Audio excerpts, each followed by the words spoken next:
Assalamualaikum warahmatullahi wabarakatuh.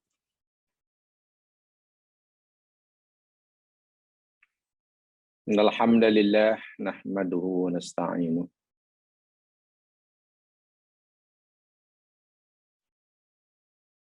wa natubu ilaihi wa nastaghfiruh.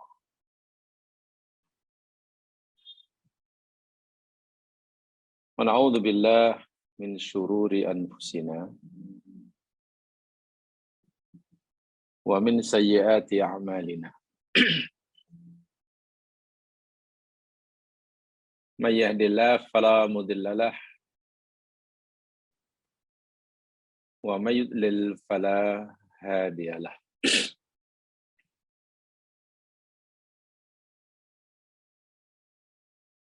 Asyhadu an la ilaha illallah wahdahu la syarikalah wa asyhadu anna Muhammadan abduhu wa rasuluh.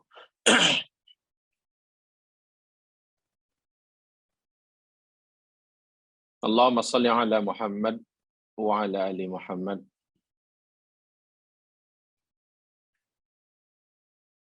kama shallaita ala Ibrahim wa ala ali Ibrahim innaka Hamidum Majid. Wa barik ala Muhammad wa ala ali Muhammad kama barakta ala Ibrahim wa ala ali Ibrahim innaka Hamidum Majid.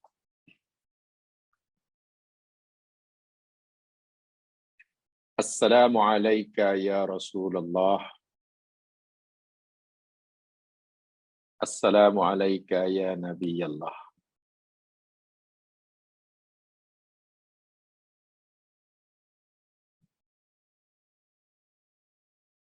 Rabbi shrah li sadri wa yassir li amri wahlul 'uqdatam min lisani yafqahu qawli.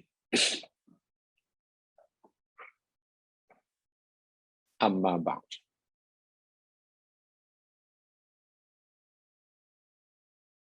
Muslimin muslimat yang dirahmati Allah sekalian, didoakan mudah-mudahan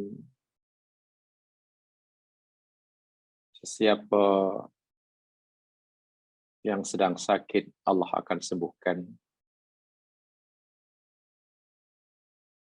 Siapa yang ada masalah Allah akan tunjukkan jalan keluar. Sesiapa yang sedang mengalami kesusahan, Allah berikan kebahagiaan dan kesenangan. Jika ada sesiapa yang sedang teraniaya, dizalimi, dirampas haknya, semoga Allah memberikan pembelaan dan pertolongan. Sesiapa yang masih lupa, mudah-mudahan Allah beri dia peringatan. Sesiapa yang berdosa, agar Allah gerakkan hatinya untuk segera bertaubat. Dan sesiapa di antara kita yang mungkin dalam hati kita masih memendam perasaan yang tidak baik sesama muslim. Mudah-mudahan Allah beri dia kemudahan untuk segera menghilangkannya. Amin ya rabbal alamin. Insyaallah pagi hari ini kita akan teruskan siri kajian kita Surat Yunus ayat yang terakhir, ayat penutup, sebelum kita bertukar dengan surah berikutnya.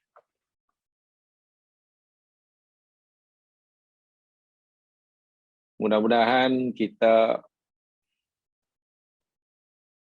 masih ingat dan memahami penjelasan bagi ayat yang ke-108.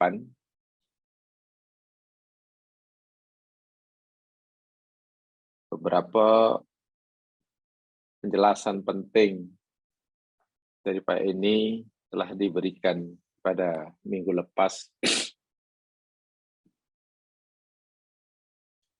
Di antaranya yang terpenting ialah bahwasanya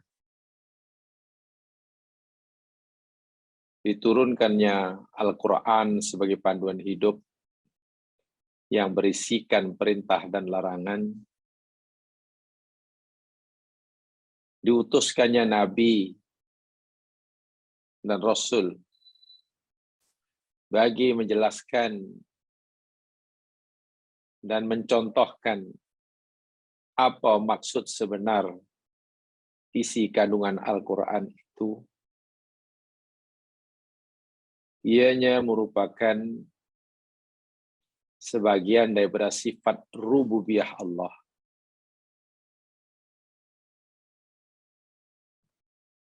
Ni'matul imdad. Setelah Allah menciptakan kita, namanya nikmatul ijad, Allah tidak biarkan kita kesusahan. Allah tidak biarkan begitu saja selepas kita dicipta. Sebaliknya Allah sediakan segala keperluan yang kita perlukan untuk menjalani kehidupan dengan sempurna. Sama ada keperluan yang berkaitan dengan keperluan jasmaniah, contohnya makanan, minuman, siang jadi malam, malam jadi siang, kesehatan, organ tubuh kita berjalan, bekerja sesuai yang semestinya, maupun keperluan-keperluan rohaniah, bimbingan, tunjuk ajar, hidayah, perintah, larangan. Ini adalah bukti sifat rububiyah Allah, dan ini boleh disebut sebagai nikmatul imdad. Nikmat Allah yang dengannya kehidupan kita terpelihara, segala keperluan kita telah disediakan, sama ada jasmaniah atau rohaniah, bagi mencapai kehidupan sempurna dunia akhirat.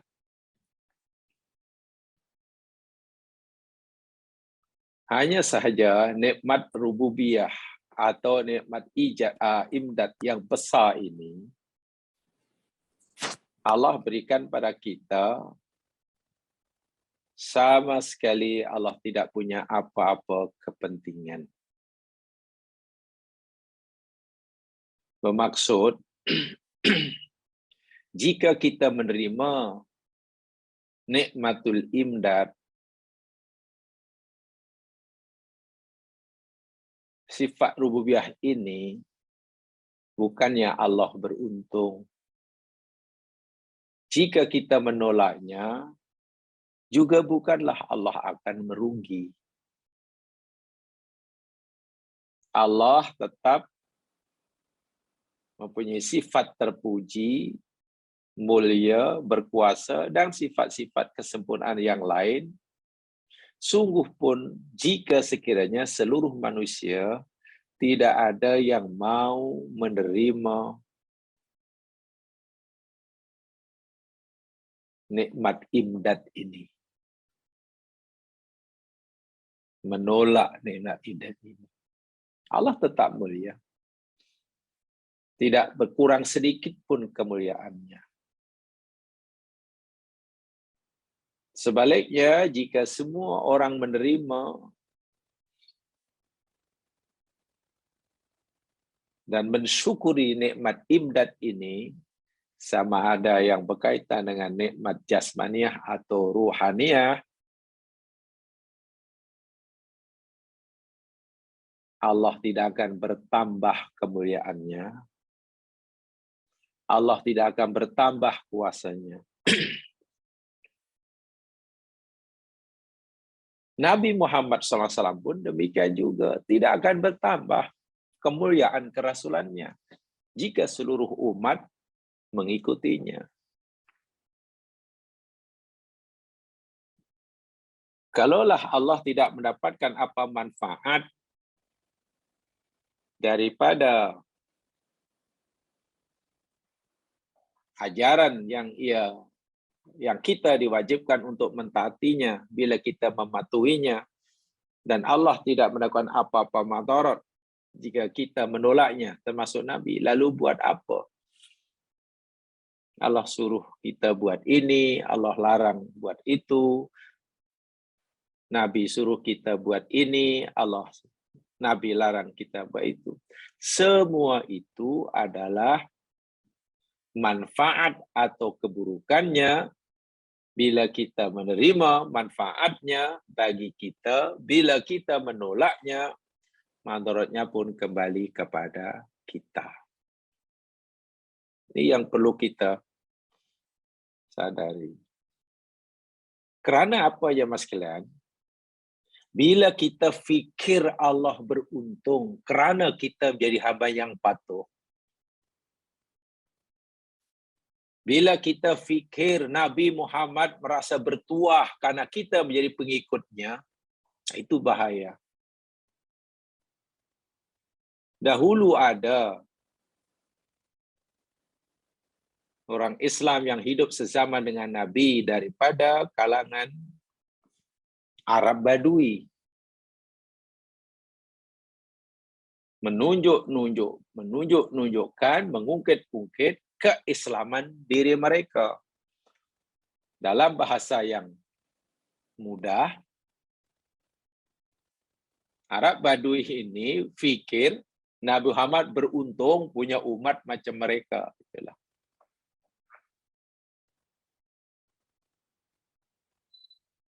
Mungkin seperti inilah punya. Oh, Islam ni untunglah punya umat macam kita.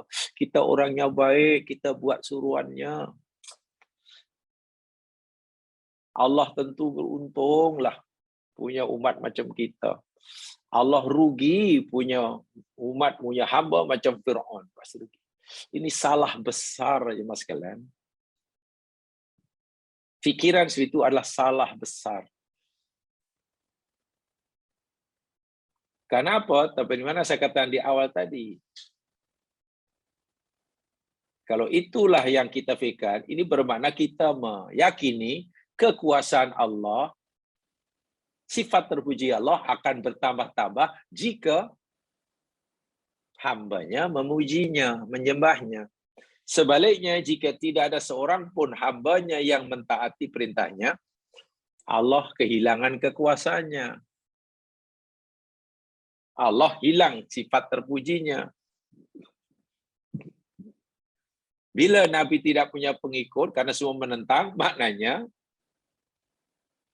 nilai kemuliaan kerasulan Nabi menjadi hilang. Subhanallah. Tidak begitu. Sebab itu ditegaskan dalam ayat 108, seperti saya jelaskan, untuk hidayah li nafsi. Siapa yang terima hidayah? Li. Itu kebaikannya untuk dirinya. Siapa yang sesat, yang tolak perintah dari Allah ini, alaiha, punya atasnya.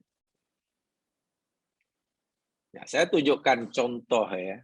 Tadi sudah saya sebut, pada zaman Nabi, ada seorang Arab Badui yang menunjukkan keislamannya. Dalam bahasa mudah, mereka mungkin terlintah dalam fikirannya, Islam bertuah punya pengikut macam kita. Karena kita disuruh buat, kita buat. Kita coba kalau tengok yang orang lain. Perintah agama dilanggar. Larangan agama dilanggarnya.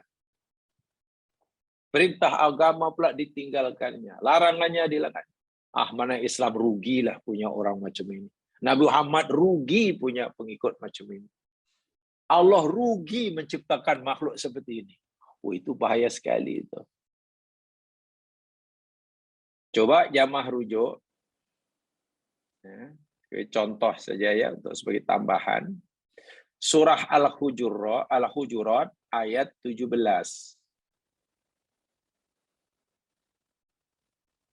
Surah Al-Hujurat ayat 17.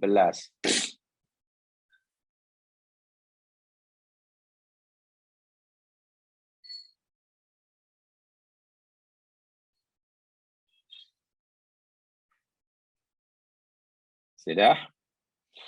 A'udzu billahi minasyaitonir rajim. Yamunnuna 'alaika an aslamu. Yamunun, mereka orang-orang Arab ini, ceritanya Arab Badui ya. Datang menemui Nabi, lalu mereka yamunun, mengungkit-ungkit, menyebut-nyebut alaika, kepadamu wahai Muhammad, an aslamu, bahwasanya mereka telah memeluk agama Islam. Mereka engkau suruh bayar zakat, mereka bayar zakat. Mereka engkau suruh solat, mereka solat. Lalu mereka menunjuk-nunjuk, wahai Muhammad, kami dah jadi Muslim tahu. Kami dah buat apa yang kau suruh tahu. Kami dah tinggal apa yang kau larang tahu. Yang dalam maksudnya, dalam bahasa lain, mereka ini fikir Nabi Muhammad beruntung, bertuah punya umat seperti itu. Islam beruntung punya. Jadi yang beruntung bagi mereka Nabi Muhammad karena punya pengikut seperti itu. Yang mereka yakini beruntung adalah Islam karena punya pemeluk orang seperti mereka. Subhanallah, mungkin yang terlintas pada kepala mereka, yang beruntung Allah. Karena punya makhluk seperti, baik seperti itu. Itu ditunjuk-tunjuk. Apa kata Allah? Qul. Katakan Muhammad. La tamunnu alayya islamakum. Jangan kamu mengungkit-ungkit, menunjuk-nunjuk, menyebut-nyebut ke atasku Islam kamu. Tak ada gunanya. Kamu tidak perlulah memberitahu kepada aku tentang keislaman kamu, tentang amal kamu, tentang yang seakan-akan yang mendapat keuntungan dengan Islam kamu, dengan kebaikan amal kamu itu adalah aku, seakan-akan. Dan kemudian nanti kamu suruh aku ucapkan terima kasih karena kamu telah terima kasih. Tidak, Nabi tidak untung walaupun umatnya ramai, dan Nabi tidak rugi walaupun tidak ada pengikut. Situ Allah kata jangan. Jangan kamu sebut ungkit-ungkit Islam kamu itu. Balillah. Bahkan Allah lah yamunnu alaikum an hadakum. Yang berhak menyebut-nyebut, yang berhak mengungkit-ungkit. Yani Allah ke atas kamu an hadakum lil iman. Bahwasanya dia Allah telah memberikan kamu hidayah kepada keimanan. Allah telah buka hati kamu sehingga kamu menerima Islam. Itu adalah kurnia Allah. Allah berhak mungkit-ungkit. Tanpa pertolongan Allah, tanpa rahmat Allah, kamu akan tetap kafir. Jadi yang untung kamu bukan Allah, yang untung kamu bukannya Rasulullah, yang bertuah kamu bukan Islam. Kalau saya menggunakan bahasa mungkin yang agak keras, orang ini nampaknya merasa paling berjasa kepada Islam. Ini bahaya nih jamaah sekalian. Inilah yang sering menjangkiti pemikiran kita. Mentang-mentang sudah melakukan banyak perkara, banyak hal, lalu timbul dalam hatinya merasa telah punya jasa besar terhadap Islam. Siapa kita mengklaim kita punya jasa besar terhadap Islam? Kalau kita berpikir yang kita ini merasa punya jasa besar kepada Islam, baca ayat ini.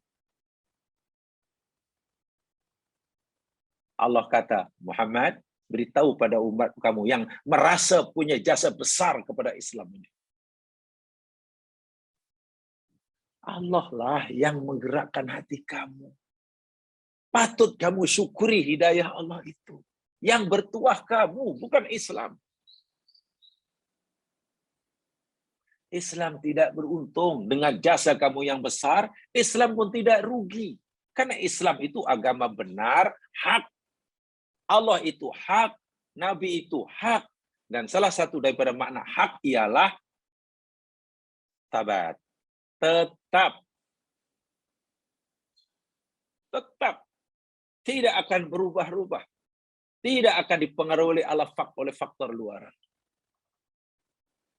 Kita sering kan bacaan, wah orang tuh hebatlah, besar jasanya pada Islam. Macam mana besar jasanya pada Islam? Bila besar jasanya pada Islam, mana Islam bertuah karena dia.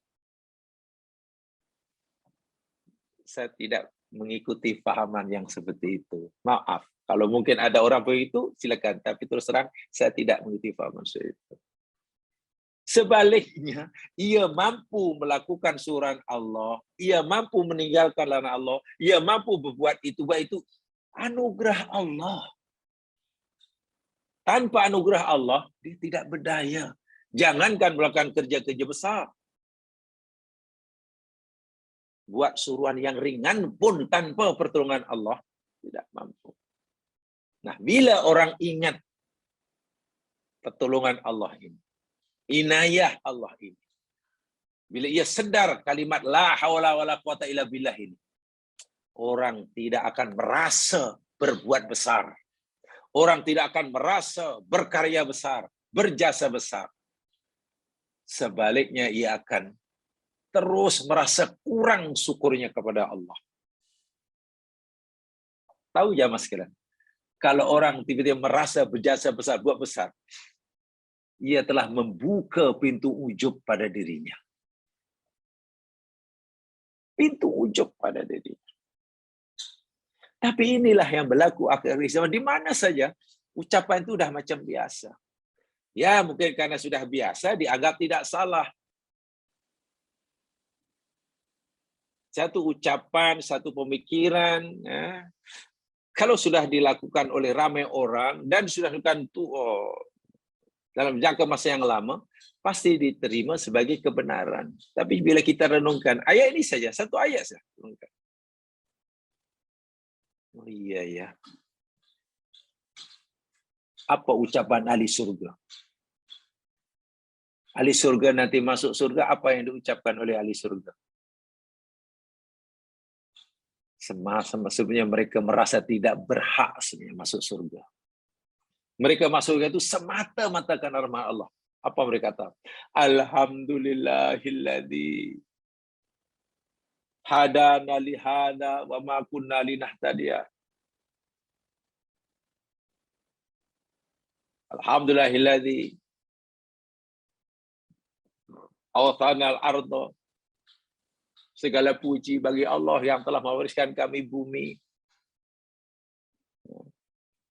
Yang dengan Allah ciptakan kami di bumi. Dan diberi berbagai kemudahan, kami dapat menjadikan tempat di surga. Baik, saya tunjukkan satu ayat supaya kita tidak mudah terfikir yang kita merasa punya jasa besar, punya amal besar, dan Islam beruntung, bertuah karena punya kita. Subhanallah. Nabi beruntung karena punya pengikut seperti kita. Maha suci Allah. Allah beruntung menciptakan kita. Allahu Akbar. Mari kita lihat, saya tunjukkan ayatnya. Di dalam surah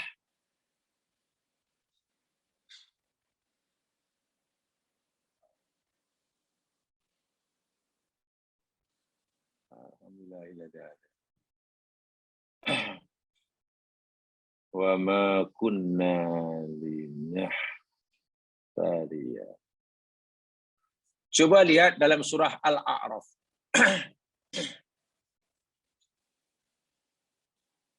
Tadi saya sudah jelaskan ya. Ini orang ahli surga nih.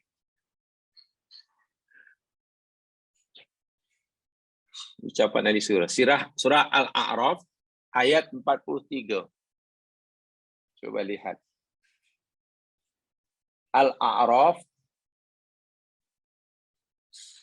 ayat 43.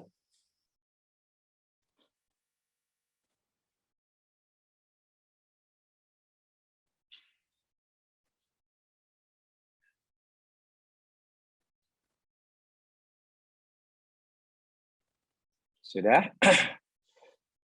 Tolong bacakan. Sila. Silakan. Tolong bacakan.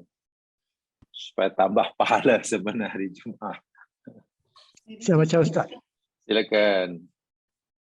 A'udzubillahi minasyaitonirrajim. Wa naza'na ma fi sudurihim min ghillin tajri min tahtihimul anhar. Wa qalu alhamdulillahi alladzi hadana li hadza wa ma kunna linahtadiya laula an hadana Allah. لقد جاءت رسل ربنا بالحق ونودوا أن تلكم الجنة أورثتموها بما كنتم تعملون.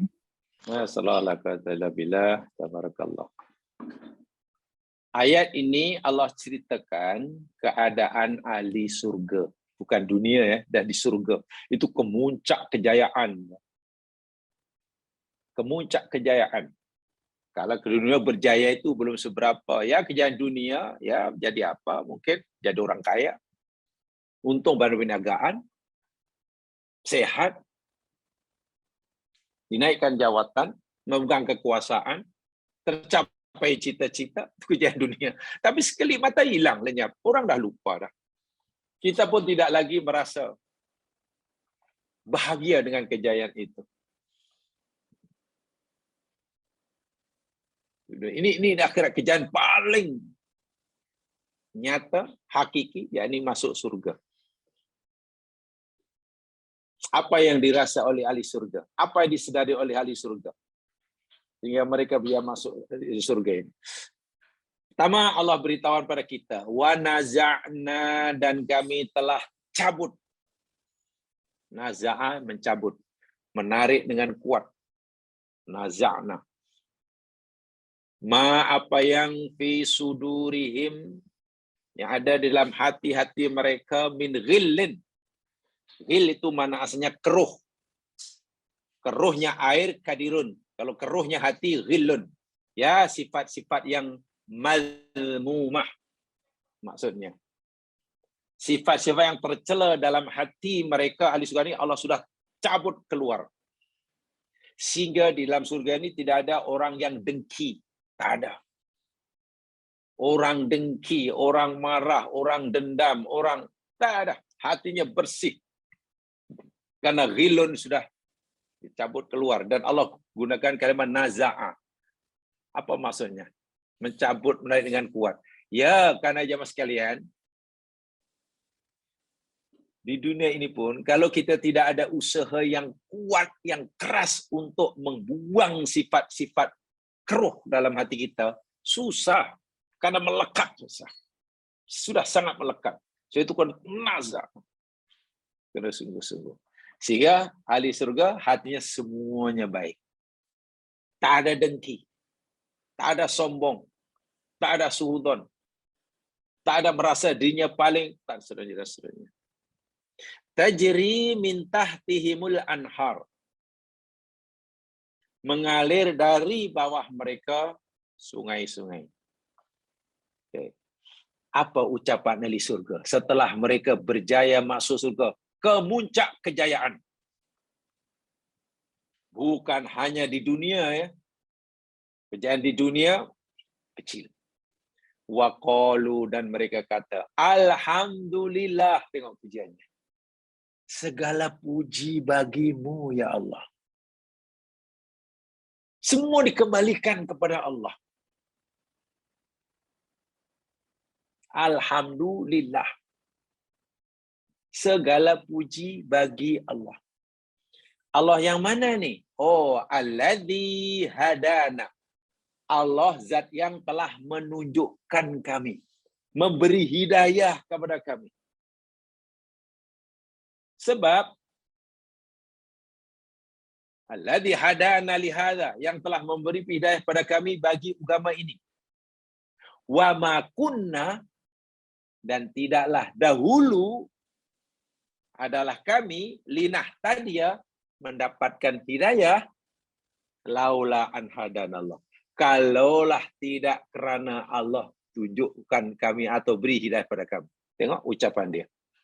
Segala puji bagi Allah, zat yang telah memberikan kami hidayah bagi agama ini sehingga kami masuk surga. Kalaulah dahulu Allah tak tolong kami, tak tunjukkan hidayah pada kami, tak bagi peraturan kepada kami, kami tidak akan dapat hidayah dan kami tidak berada di sini. Maksudnya apa? Ahli surga mengakui betul bahawa mereka boleh masuk surga ini kerana pertolongan Allah, rahmat Allah.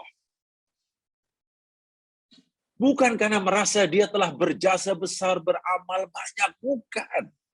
Sama sekali bukan. Lagi pula surga seperti mana ayat-ayat yang telah pelajari dahulu, bukan muqabalah bagi perbuatan kita. Tak sebandinglah, amalan hanya beberapa tahun takkan dapat surga kekal abadi. Tengok itu ucapan ahli surga. Tiba-tiba dia hilang. Pada apa fikiran terhadap amalnya yang mungkin amalnya tidak sikit, amalnya banyak. Untuk ukuran kita banyak. Tapi amalan sebanyak itu rupa-rupanya belum mampu melayakkan orang itu masuk surga tanpa pertolongan Allah. Apalagi dia mampu beramal itu kerana Allah gerakkan hatinya. Dia mampu buat yang baik itu karena Allah tunjukkan mana baik, mana buruk. Masya Allah. Sebab itulah ayat yang sedang kita pelajari ini. Hidayah yang Allah berikan itu adalah nikmat yang besar. Allah kata, kalau kamu terima hidayah aku ni, kamu terima Quranku, kamu terima nabiku, nanti manfaatnya untuk kamu, bukan untuk aku. Kamu akan jadi baik, kamu dapat surga. Nah, karena hidayah ini. Tengok, orang ini tak mengklaim. Orang ini tak ada, ya Allah, sekarang terima kasih ya Allah karena engkau tidak ingkar janji.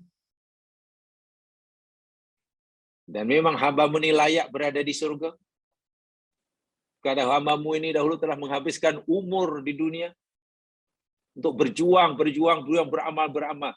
Dan memang jika hari ini hamba-Mu berada di surga, memang patut, memang layak, memang berhak. Itu bukan ucapan ahli surga. Itu bukan ucapan ahli surga. Ucapan ahli surga justru mengembalikan semuanya kepada Allah Subhanahu wa Ta'ala.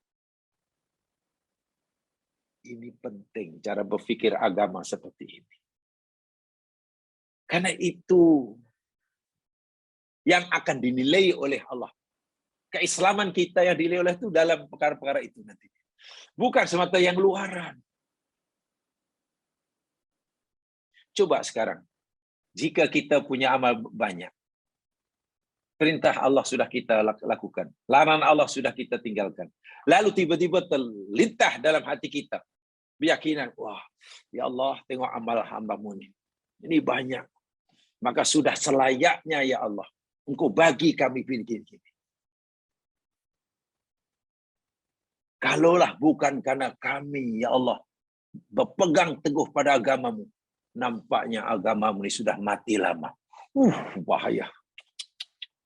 Hilang ya mas sekalian amal orang itu. Dari segi luaran, orang itu memang baik. Tapi coba apa yang difikirkan dalam pikirannya, apa tidak dalam hatinya. Ini penting. Maksud, ayat yang saya kata pelajari itu. Yang baik, Allah Ta'ala. Li nafsi. Yang tapi Allah. Kembali semua kepadanya.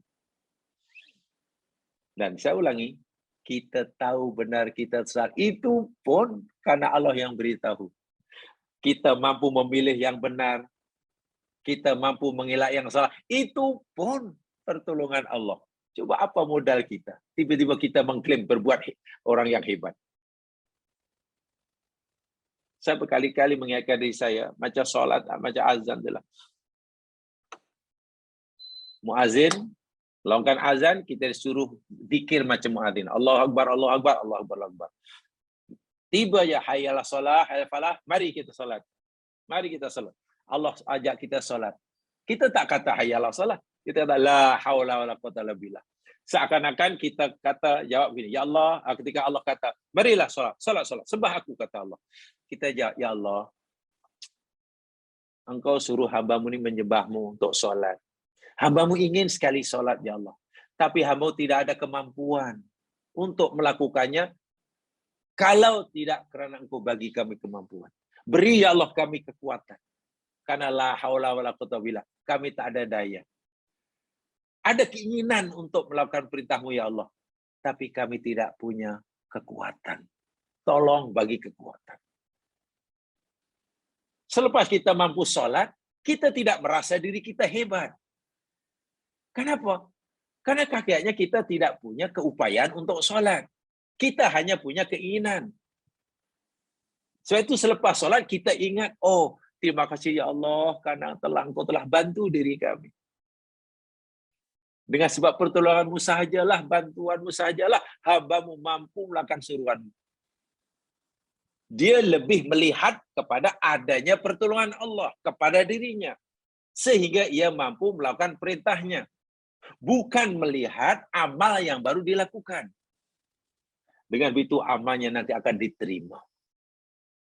Tapi kalau lepas buat amalan, lebih melihat kepada amalnya, tidak sedar akan bantuan Allah, terbuka pintu ujub. Pasti itu. Pintu ujub. Dan amalnya menjadi sia-sia. Sengaja saya tekankan karena bagi saya ini sangat penting dalam beragama. Dalam mengamalkan agama sangat-sangat penting berfikir yang seperti itu. Baik, sekarang ayat terakhir daripada surah Yunus. Wattabi' ma yuha ilaik. Wattabi' ma yuha ilaik. Wasbir hatta yahkum Allah. Wa huwa khairul hakimin. Wattabi' dan ikuti oleh engkau wahai Muhammad. Ayat ini juga pada Nabi Muhammad SAW. Wattabi' dan ikuti oleh engkau ma apa yang yuha diwahyukan ia ilaika kepadamu. Dalam melaksanakan mengikuti wahyu yang aku berikan pada kamu ini perlu kepada kesabaran. Sebab tidak mudah, cabarannya berat. Cabaran dari luar, cabaran dari dalam diri sendiri. Cabaran dari dalam sendiri, ya tentulah nafsu. Cabaran dari luar, macam-macam. Boleh jadi syaitanul jinni, boleh jadi syaitanul insi. Sebab itu wasbir, sabar, sabar, sabar. Hatta yahkum Allah. Sehingga Allah memutuskan keputusan. Siapa benar, siapa salah. Biar Allah sendiri memutuskan. Selagi belum ada keputusan Allah, buat saja. Lakukan saja perintahku. Apapun halangannya.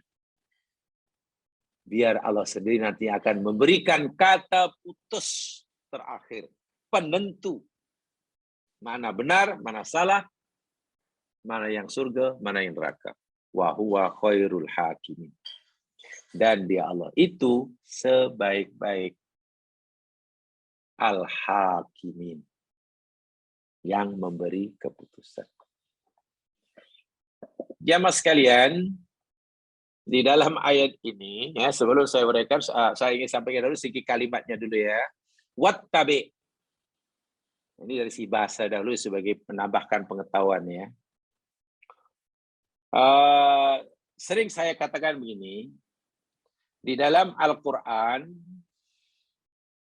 khasnya, atau di dalam bahasa Arab amnya, ya, setiap ada tambahan huruf bagi satu-satu kalimat, itu pasti ada tambahan makna. Tambahan huruf bagi kalimat itu akan menambahkan makna. Contoh, fa'ala menjadi ifta'ala. Fa'ala 3 huruf. Fa'ala 3 huruf. Ifta'ala 5 huruf. Ada tambahan 2 kan? Daripada tabi'a, 3 huruf. Menjadi ittaba'a. Jadi 5. Ada tambahan, apa namanya? Hamzah di depan dan ta. Kasaba. Oke. Kasaba. 3 huruf ya. Kasaba. Menjadi iktasaba. Jadi 5. Dalam kaidah bahasa Arab, khasnya bahasa Al-Quran, setiap ada tambahan huruf bagi satu-satu kalimat, itu akan menambahkan maknanya. Maknanya pun bertambah. Apa maksudnya? Begini. Tabi'a itu maknanya mengikuti, ikut. Tabi'a ikut. Ittaba'a itu mengikuti dengan bersungguh-sungguh. Tak boleh cincai, tak boleh. Cincai tak boleh. Kasaba itu berusaha. Usaha. Iktasaba berusaha bersungguh-sungguh. Tengok. Berusaha bersungguh-sungguh. Bukan. Jadi ada kesungguhan. Ada kesungguhan. Dia ada semacam takalluf. Memaksa dirinya untuk buat lebih. Sami'a. Mendengar. Asal tidak peka, mendengar. Sami'a. Istama'a. Itu mendengar dengan bersungguh-sungguh. Paham ya? Itu maksudnya. Jadi artinya bukan wattabi dan ikuti oleh engkau. Tak. Ikuti sungguh-sungguh. Betul-betul. Serius. Tak boleh main-main. Begitulah maksudnya. Ya. Kasaba, iktasaba, tabi'a, ittaba'a, sami'a, istama'a, kala, iktala. Kala, iktala. Orang mutafifin tengok. Kalau timbang untuk orang lain, hanya kala. Ya, timbang, cincai ya. Tapi kalau ia beli dari orang lain untuk ditimbang untuk di sini, iktala. Itu memang teruk lah. Itu satu. Jadi Allah perintahkan nabinya untuk mengikuti dengan bersungguh-sungguh. Apa dia? Mayuha ilaika. Apa yang Allah wahyukan kepadamu, apa yang Allah wahyukan kepada Nabi, Nabi mesti ikut bersungguh-sungguh. Beratnya kah, ringannya kah? Bila Nabi nanti ikut tu orang suka ke, orang tak suka ke? Apa yang Allah sampaikan kepada Nabi, Nabi mesti sampaikan pada umatnya, umatnya nanti sedia mendengarnya ke, tak mau mendengarkannya ke, mereka marah ke, mereka musik ke. Jadi dalam melaksanakan mengikuti wahyu Allah, Nabi Muhammad SAW dalam ayat ini, dan untuk kita umatnya, tidak boleh ada kepentingan pribadi. Itu poinnya. Dalam melaksanakan wahyu Allah, mematuhi perintah Allah, kita tidak boleh ada kepentingan pribadi. Kalau aku buat ini agama nih, ini Islam nih, suruh buat ini. Kalau aku buat agak-agak macam mana nanti? Kedudukanku selamat atau tidak? Kalau tak selamat, ada payah. Inilah saya menguntungkan atau tidak kalau aku ikut ini? Menguntungkan, buatlah. Allah tahu jamaah sekalian. Inilah yang dinilai oleh Allah tuh bab yang ini. Bukan hanya yang di luaran. Saya itu kalimatnya ittabi. Ikut sungguh-sungguh. Memberi maksud. Kamu jangan punya kepentingan. Kalau Nabi punya kepentingan jamaah sekalian, ayat Quran yang turun kepada Nabi, yang isinya menegur kesilapan Nabi, pasti Nabi tidak akan sampaikan pada kita. Pastilah Nabi tidak akan sampaikan ayatnya kalau kepada kita ayat bunyi abasa wa tawalla an ja'ahul a'ma. Ayat itu teguran pada Rasulullah. Pasti Nabi tidak akan sampaikan ayat Allah yang menceritakan keluarga Nabi. Ingat, keluarga Nabi pernah mengalami goncangan. Ya, keluarga pernah mengalami goncangan. Masya Allah.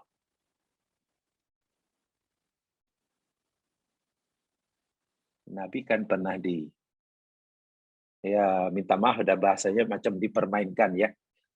Wallahu alam itu sesuai atau tidak oleh sebagian istrinya, oleh Hafsah bintu Umar radhiyallahu anha. Lalu ngajak Aisyah binti Abi Radhiyallahu kan Nabi tahu, sehingga Nabi mengharamkan madu itulah dalam surah Tahrim itulah. Turun surah At-Tahrim. Itu kan cerita masalah rumah tangga Nabi, puncanya. Coba kalau Nabi ini ada kepentingan menjawabkan ayat tentang masalah keluarganya takkan disampaikan pada orang lain. Mana ada seorang penulis biografi dia menulis tentang keburukan sejarah silamnya yang tak baik. Wah, seorang yang terkenal nulis buku. Dulu pernah masa sekolah rendah pernah dibuang sekolah karena gaduh.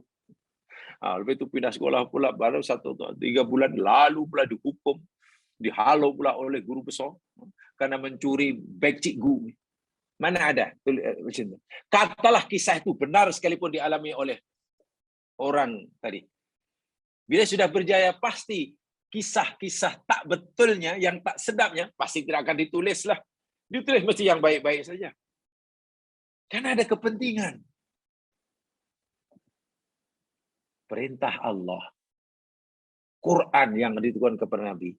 Nabi mesti mengikutinya betul-betul. Tidak boleh ada kepentingan pribadi.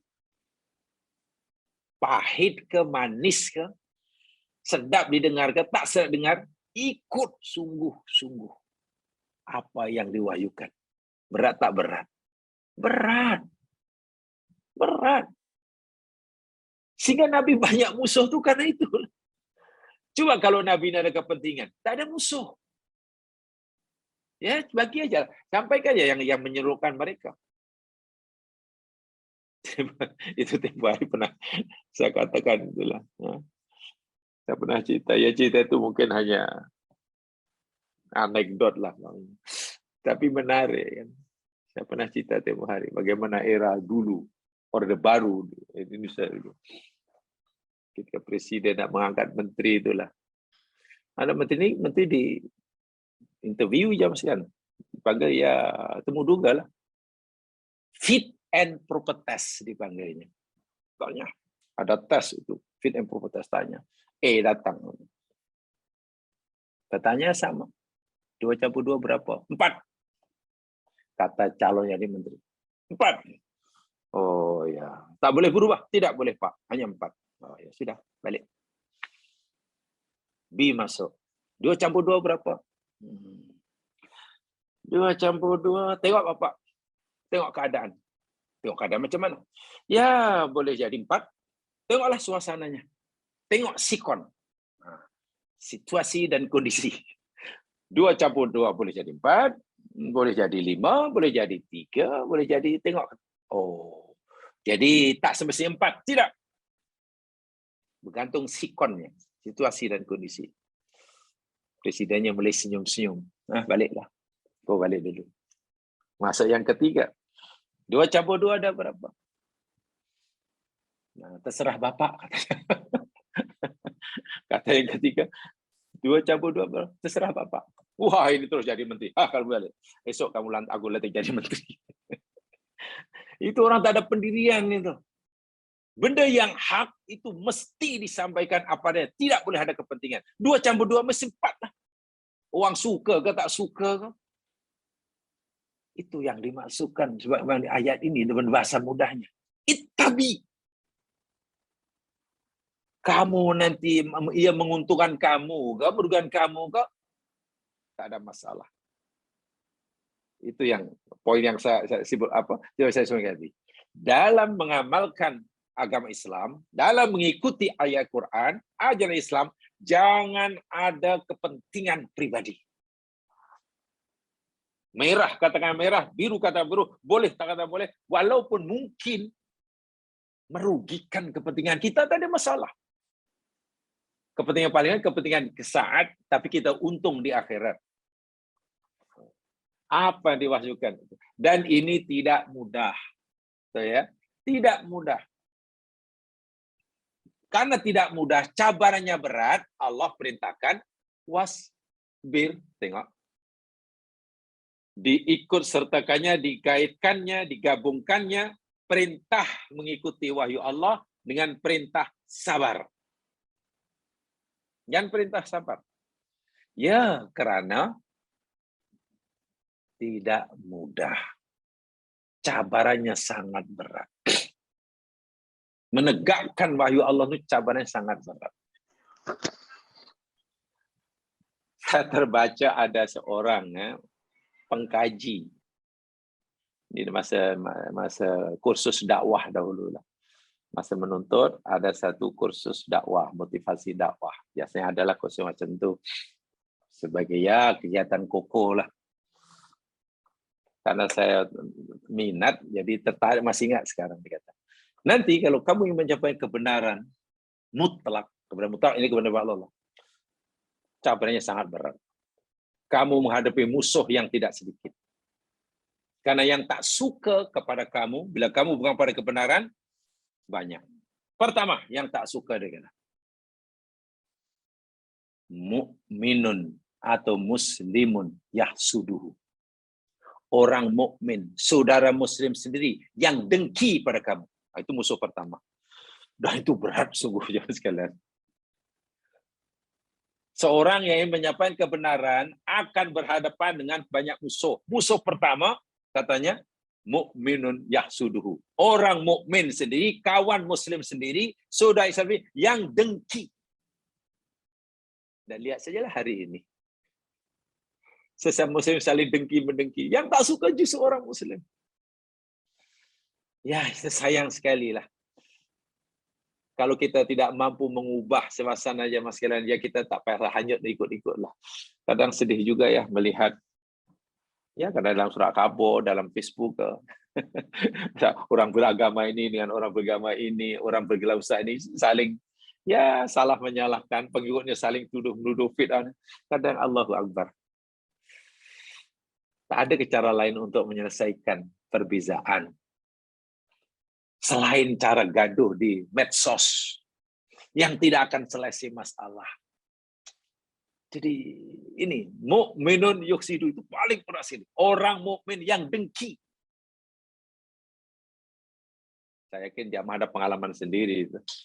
Banyak pertubuhan muslim. Ini NGO dakwah bagus itu. Murah satu ini. Berjalan-jalan akhirnya pecah. Kenapa? Saling tak suka menyukai, pecah. Tubuh lagi, pecahnya tubuh lagi satu NGO, pecah lagi. Gimana sama muslim dengki? Ini cabaran besar. Dan masing-masing mengklaim paling benar. Lagi bahaya. Lagi bahaya. Yang kedua tentunya lah, iblis, syaitan, yudilluhu, setan yang ingin menyesatkannya. Setan, musuhnya. Ketiga, hawa nafsu. Keempat, orang kafir yang akan memusuhinya. Jadi orang menyampaikan kebenaran ini, musuhnya 4 inilah. Orang mukmin sendiri yang dengki. Iblis yang memang musuh paling nyata. Hawa nafsu yang sentiasa menyesatkan kita. Orang kafir yang memang tidak menyukai kita dan melawan kita. Sebab itu perlu kesabaran. Isbir. Hingga bila sehari dua sehari, ya hingga Allah sendiri akan menentukan mana benar mana salah. Paling tidak sehingga kita sendiri mati. Ya, hingga akhir hayat. Nah, untuk mengingat semula apa pengertian sabar di sini, jangan salah faham, walaupun sabar sering kita ucapkan, jangan nanti kita kehilangan pengertian sabar sebenar itu macam mana. Baik, pengertian sabar jamaah sekalian, sebenarnya Al-Quran sudah sebutkan ya dalam masalah dakwah ni ya. Mari saya tunjukkan apa makna sabar dalam menyampaikan kebenaran, dalam berpegang pada agama Allah, dalam mengikuti wahyu Allah. Lihat firman Allah Subhanahu wa taala di dalam surah Ali Imran ayat 146.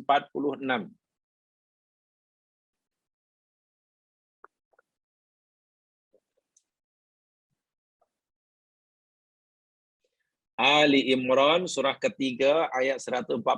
Ini salah satu ayat yang menjelaskan makna sabar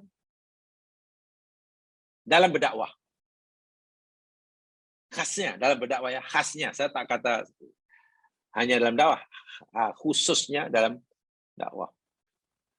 A'udzubillahi minasyaitonirrajim. Perhatikan betul-betul. Tolong pegangi, ini makna sabar. Wa ka'ayyin dan wa ka'ayyin min, dan betapa banyak. Ka'ayyin min sebenarnya kam min. Betapa ramai, betapa banyak min nabiyin nabi. Qatala yang berperang. Ma'ahu bersamanya ribbiyuna katsir. Pengikut-pengikut yang rebani, pengikut-pengikut yang takut Allah, yang jumlahnya juga sangat ramai.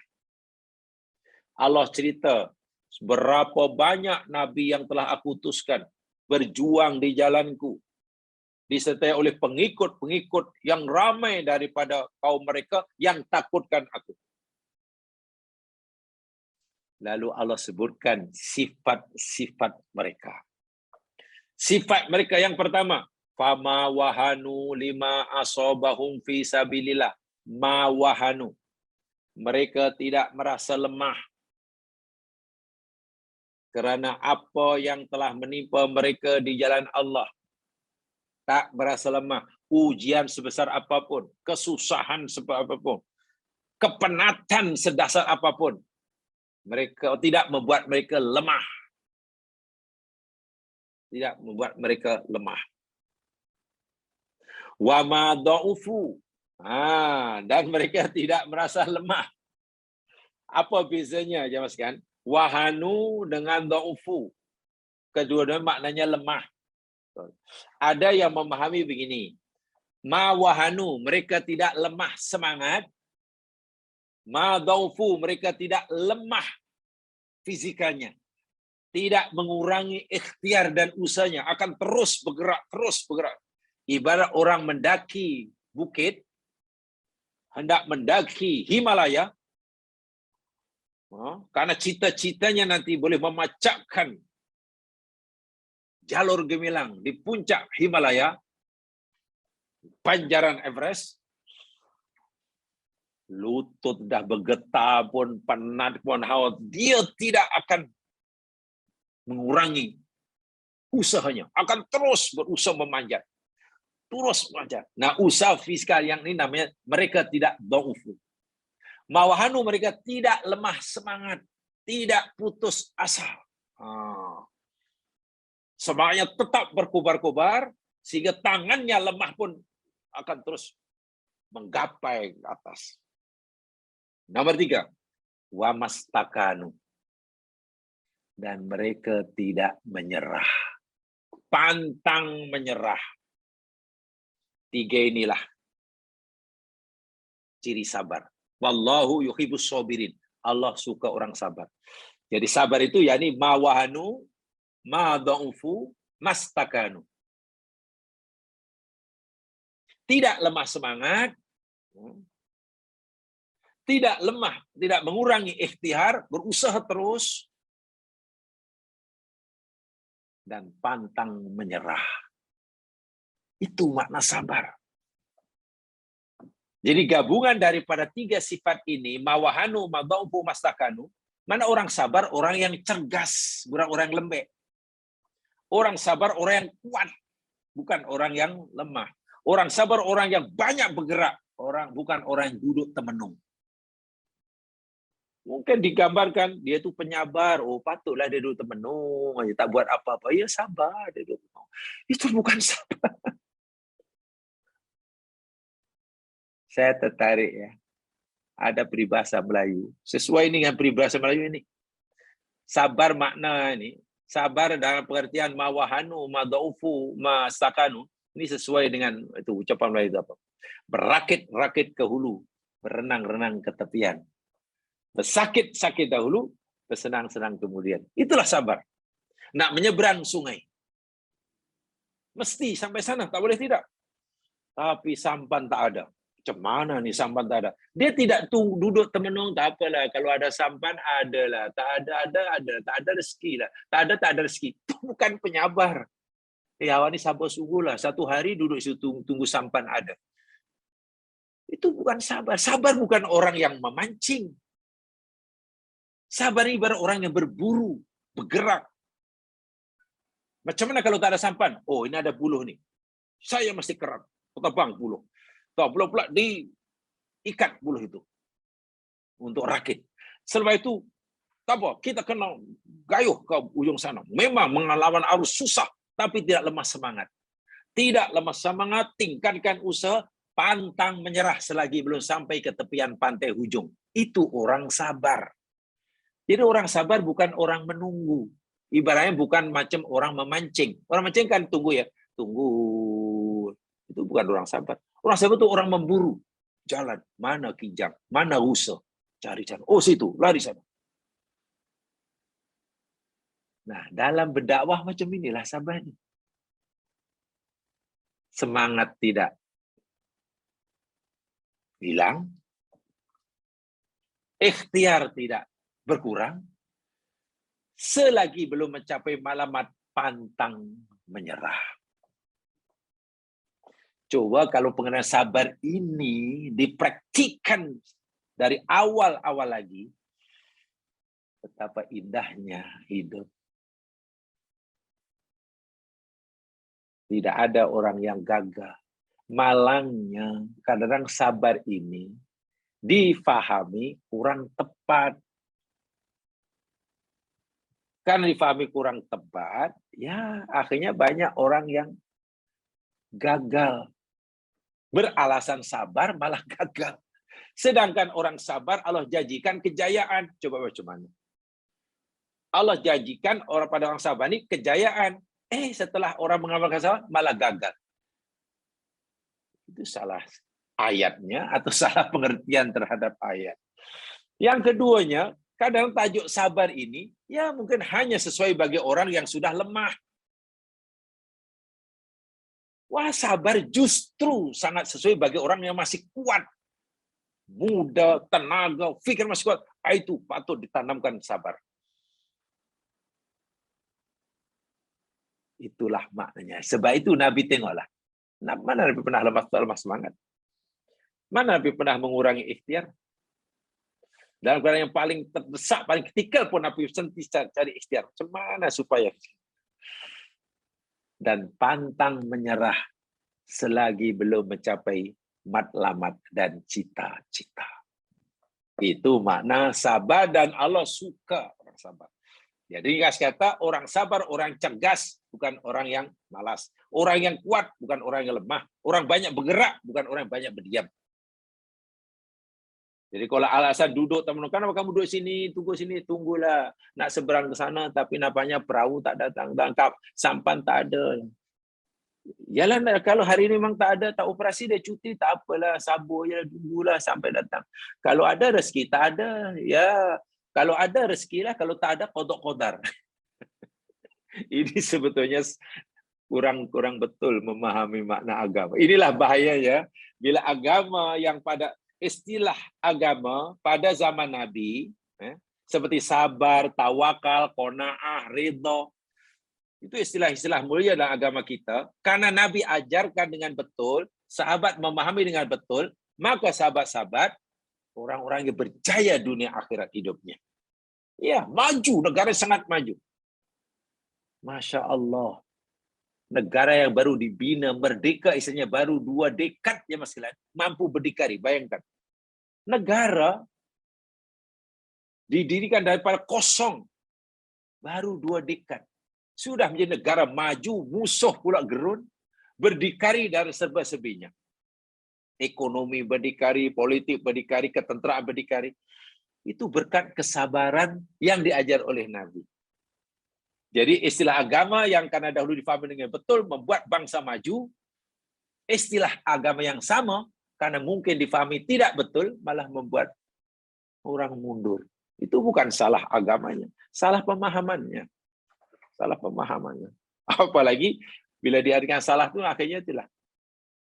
Ya, bila bab qanaah, bab ridho, bab sabar itu untuk yang 60 tahun ke atas lah. Kita baru 25, mana cerita tentang ridho, tentang qanaah. Qanaah itu orang yang sudah 70 tahun sesuai lah.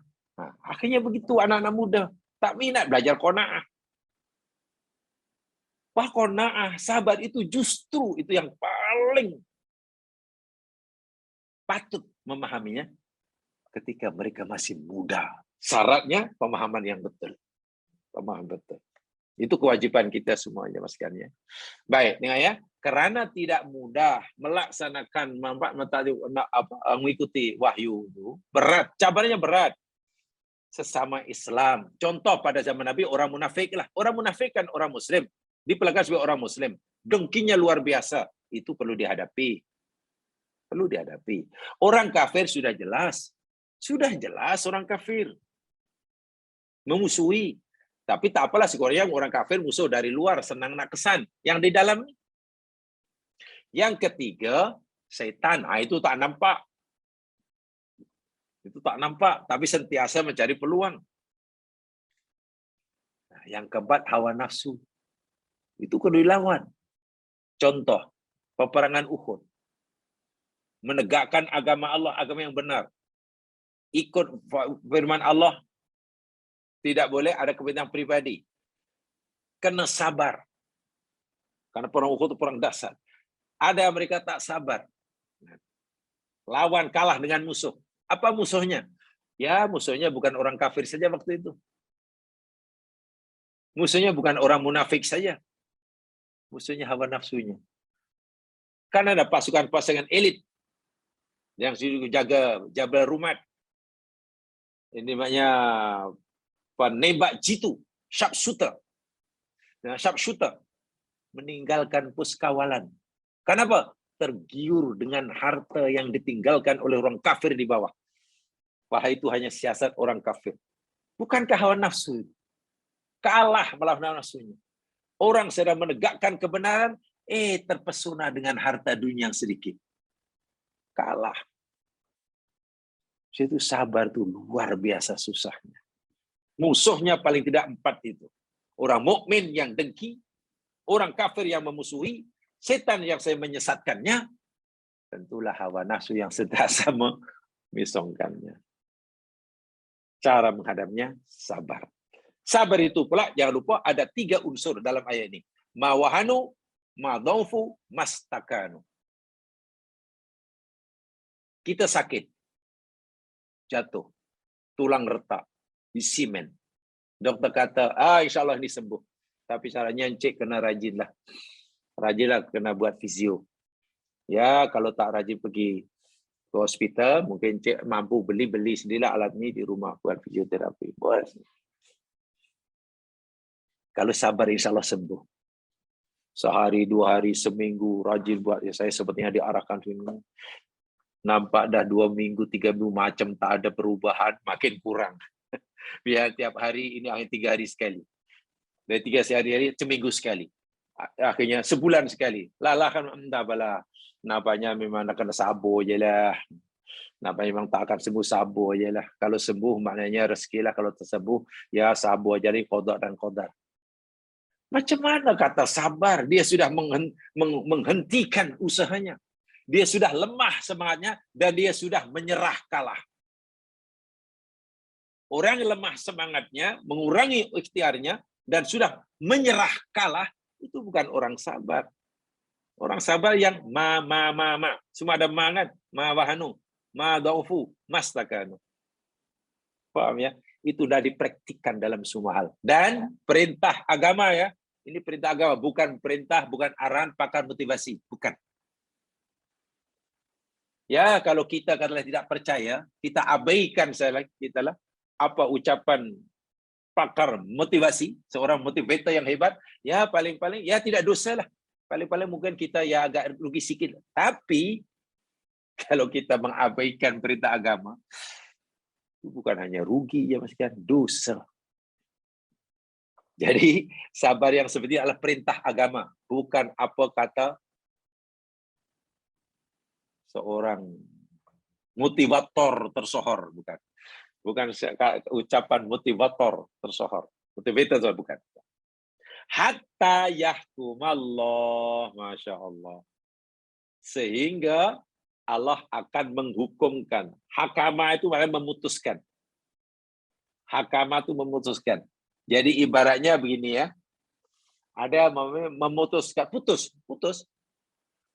Ada tali bersambung. Terus sambung, mari saling tarik menarik. Mana yang menang, mana yang kalah tak tahu. Ya biar Allah sendiri yang memutuskannya. Bila jadi putus, ya akhirnya pertemuan antara yang hak dengan yang batil selesai. Kan sudah putus. Selagi Allah belum putuskan, pasti pertemuan antara yang hak dan yang batil, antara engkau, wahai Muhammad, yang menyebarkan wahyuku, dengan umat kamu yang menolak wahyuku, akan terus serang menyerang, berhadapan. Terus kadang-kadang mereka menyerang kamu, kamu bertahan, kamu menyerang. Ya Allah, hingga bila agak-agak ini? Hubungan kita dengan musuh-musuh kita sebenarnya hingga bila? Allah kata, ya hingga aku sendiri putuskan hubungan itu.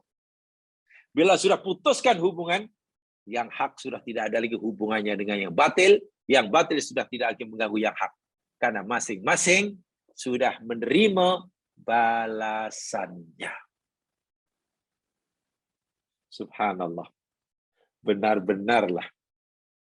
Penutup ayat ini ditutup oleh Allah Subhanahu wa taala satu apa istilahnya ya, taklif, bebanan perintah yang tidak ringan ya, tapi mesti dilakukan, dan sekaligus ia adalah harapan pejuang-pejuang, pengamal-pengamal, penyampai kebenaran ini sentiasa menghadapi cabaran yang tidak ringan, tetapi Allah memberi mereka harapan. Itu menariknya. Susah, tapi Allah beri harapan. Beri harapan. Mereka, si batil, susah, tapi mereka tidak ada harapan. Ya, bergantung. Bergantung. Jadi kalau si mukmin tidak ada kesabaran, kalau si mukmin tidak ada kesabaran karena penat, si batil pun juga penat. Bisa tunjukkan ayatnya nih jamaah sekalian. Ini kaitannya dengan dakwah ya, kaitannya dengan menyampaikan kebenarannya. Tolong jamaah lihat firman Allah Subhanahu wa taala di dalam surah An-Nisa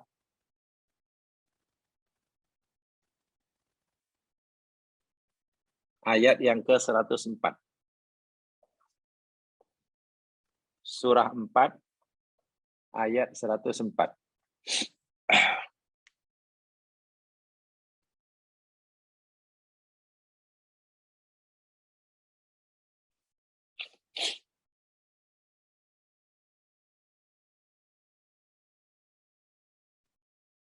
A'udzu billahi minasyaitonir rajim. Ini cerita dalam peperangan ya. Cerita dalam peperangan. Allah wahyukan pada Nabi Muhammad untuk disampaikan pada tentera-tentera Islam. Apa kata Allah? Wala tahinu. Dan janganlah kamu merasa lemah. Sama ada lemah semangat sehingga putus asa. Karena penatnya, karena sakit, karena luka yang kamu alami, jangan. Kesusahan, penderitaan, keperitan, luka, kecederaan yang kamu alami, janganlah kamu jadikan alasan untuk kamu berputus asa. Jangan. Janganlah lemah.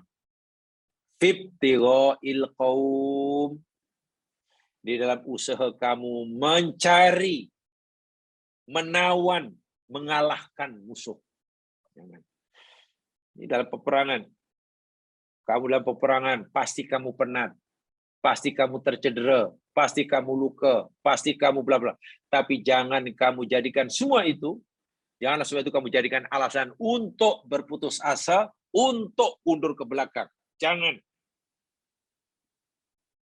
In takunu ta'lamun, jika adalah kamu mengalami sakit, ta'lamun, pakai hamzah ya. Kalau ta'lamun pakai ain, mengetahui. Jadi yang in takunu ta'lamun, bukan begitu. In takunu ta'lamun. Ta'lamun daripada alimah, mana sakit. Jika kamu, wahai orang mukmin, sakit, terluka, penat, tercedera, dahaga, patah tulang pamannya, fa innahum ya'lamun, sesungguhnya musuh-musuh kamu pun mereka mengalami sakit juga, mereka pun penat juga, mereka pun cedera, bahkan ada di dalam mereka yang mati. Jika di kalangan kamu ada yang mati, di kalangan mereka pun ada yang mati juga. Masya Allah. Bezanya, baik dari sini sama. Kamu sakit, mereka sakit. Kamu penat, mereka penat. Kamu terluka, mereka terluka. Di antara kamu ada yang mati, di antara mereka ada yang mati. Dari ini masih sama. Bezanya apa? Watarjuna minallah. Kamu punya harapan daripada Allah. Mala yarjun. Apa-apa yang mereka tidak punya harapan daripada Allah. Allah bagi kamu harapan. Allah bagi kamu, sediakan bagi kamu balasan yang besar. Serta mereka apa? Apa harapannya?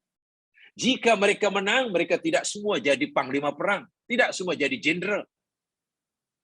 Kalau tujuan mereka berperang itu, ya, karena ingin naik pangkat, tidak semua mereka akan naik jawatan jika menang. Jika kalah, mati kata. Kamu, Masya Allah, jika menang, ya kamu akan bahagia. Mengamalkan agama dengan senang. Bila kamu mati syahid. Itu bezanya. Sebab itu, harapan yang Allah berikan pada kamu itu, hendaklah kamu jadikan semangat untuk kamu terus bersabar. Jangan putus asa. Kana Allahu aliman. Inilah. Jadi hakikatnya orang Muslim ini tidak ada istilah putus asa. Kita penat bekerja. Orang kafir pun penat bekerja juga. Kita sakit ingin sembuh. Orang kafir pun sakit juga berubat juga. Sama-sama penat. Berjuang sama penat. Mereka mendakwahkan yang batil. Penat. Mengeluarkan belanja, masa, tenaga. Orang Islam menyampaikan dakwah yang hak pun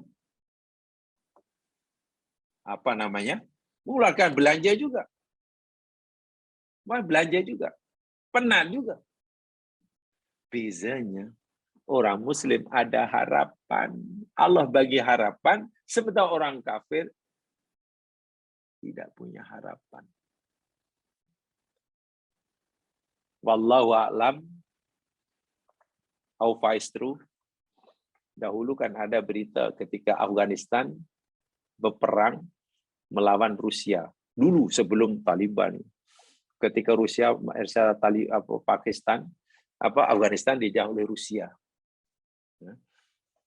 Jadi masih bersatulah.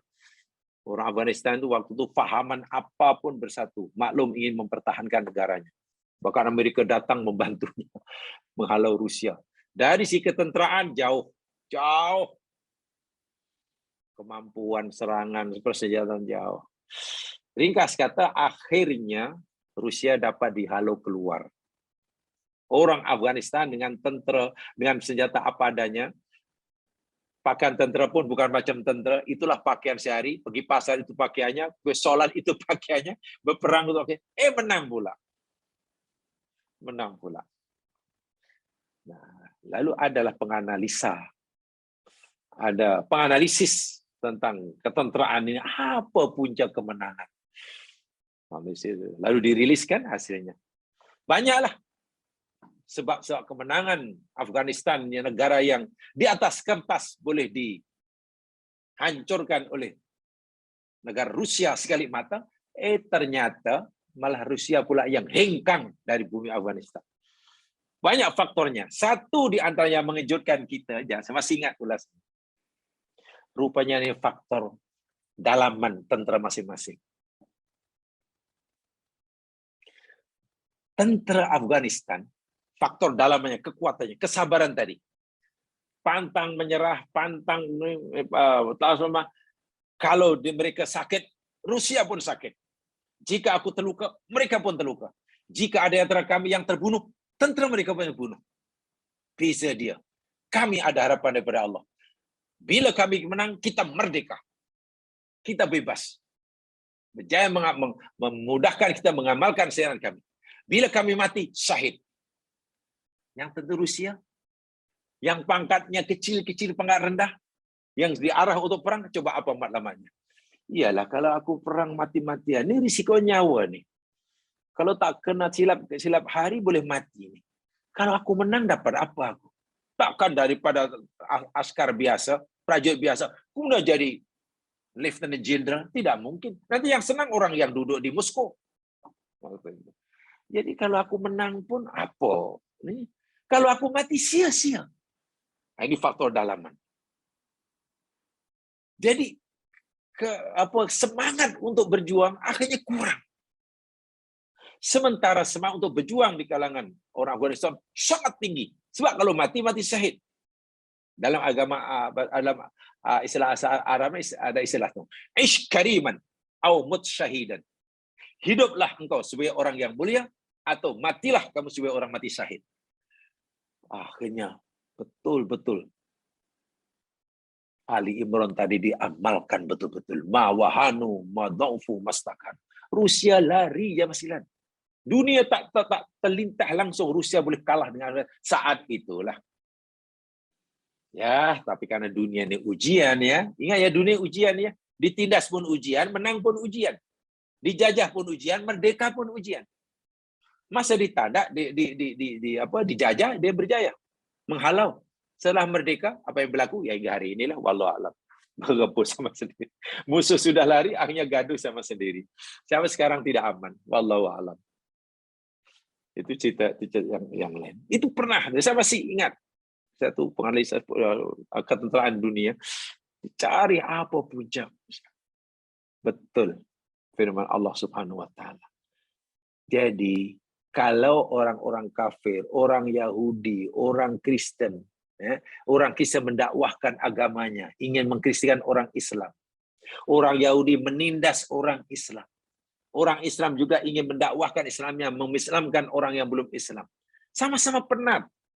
Mereka mulakan belanja, kita pun akan belanja. Mereka menggunakan waktu, kita pun menggunakan waktu.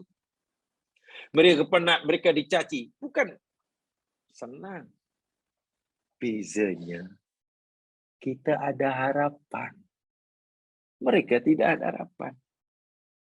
Kalaulah orang yang salah pun sanggup berpenat-penat untuk melakukan kesalahannya, takkan orang yang benar tidak mau berpenat-penat untuk menjalankan kebenarannya. Jika kita mungkin nak pergi satu tempat hanya untuk bercuti, penat, Mendaki bukit penat, berjalan penat. Itu pun sanggup alhamdulillah belanja. Takkanlah nak duduk beberapa ketika belajar agama. Tak mau. Penat juga ya, tapi mengantuklah. Penatlah. Coba, buat tak betul sia-sia, penat. Buat yang betul, penat. Penatnya orang buat betul, dapat pahala. Penatnya buat sia-sia, dapat dosa. Nah, di sinilah yang Allah suruh fikirkan kita. Yang Allah suruh fikirkan berdasarkan surah An-Nisa ayat 104 itu seperti itu. Ya. Mencari rezeki dengan cara yang haram, penat. Musuhnya banyak. Tapi akhirnya neraka. Mencari rezeki dengan yang halal pun penat, susah. Yang tak suka pun banyak. Mengagumkan. Tapi dapat pahala dan surga. Sekarang coba kita renungkan. Berpenat-penat ke neraka dengan berpenat-penat ke surga. Kenapa orang pilih berpenat-penat ke neraka? Itu kan pelik, bunyi kan pelik. Dan nampaknya di dunia sekarang ini sudah hilang panduan seperti ini. Orang sanggup berpenat-penat, bersusah payah, berjuang mati-matian. Ya hanya untuk menegakkan kebatilan atau kebenaran yang masih semu. Karena ada kepentingan. Dan Allah wajibkan, ini jamaah sekalian, tidaklah lama. Sebab Allah kata, bukan sepanjang hayat, wahai Muhammad, aku suruh kamu berpegang pada wahyuku ini bukan lama. Bukan berpuluh tahun. Wahai hambaku, kamu mengikut ajaran aku ini bukannya lama. Hatta yahkumallah. Sehingga aku, kata Allah, akan memberi kata putus dan nanti kamu rehat. Bila sudah tiba masa kamu rehat dengan tenang. Ya, bila dah mati kan rehatkan. Dan waktu itu kamu akan merasa puas dengan pilihanmu. Aku akan bagi rahmatku seperti yang aku janjikan. Dan tak perlu meragukan. Wa huwa khairul hakimin. Allah itu sebaik-baik pemutus. Pemberi kata putus. Mudah-mudahan surah Yunus yang kita telah pelajari sama. Ya, dan ayat terakhir ini memberikanlah manfaat saya menyampaikan karena tentu tidak mudah tanggung jawab saya menyampaikan. Ya. Dan itu harapan saya, ya, itu yang paling pertama agar ianya memberi manfaat kepada saya untuk saya berikan. Itu harapan pertama. Alhamdulillah jika ianya juga dapat dimanfaatkan oleh jamaah sekalian. Ya. Tapi harapan pertama saya yakni untuk diri saya sendiri agar mendapatkan masa banyak-banyaknya. Itu harapan pertama saya. Yang benar pada Allah SWT, yang silap kelemahan saya sendiri, mudah-mudahan Allah ampunkan kesalahan kita. InsyaAllah, temukan pada kesempatan yang lain untuk surat berikutnya, insyaAllah. Mari kita dengan bacaan Tafiqarah dan surah Wal-Asr. Subhanakallahumma wa bihamdika.